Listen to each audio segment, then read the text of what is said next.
Sabi nila, DPWH lang daw ang may baho. Pero teka, parang hindi naman doon nagtatapos ang istorya. Kung dike at kalsada ang kinurakot sa DPWH, sa ahensya naman ng DA, Department of Agriculture, pinubulsa pati binhi at pataba. Bilyon-bilyong pondo para sa magsasaka.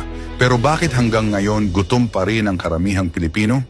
At kung tulay at flood control ang naging multo, sa DOH naman, gamot at ospital ang naging anino. May pondo para sa serbisyong medikal, pero bakit may pasyente pa rin natutulog sa sahig ng ospital? Kung kalsada ang may overpricing, sa DepEd, overpriced din ang modules at laptop. Mga guro, pinapasa ng sistema, habang ang mga bata nagdurusa sa bulok na edukasyon.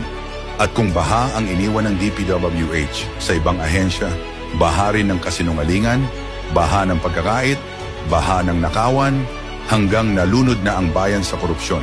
DPWH pa lang ang naibubulgar, pero paano kung isa-isahin pa natin?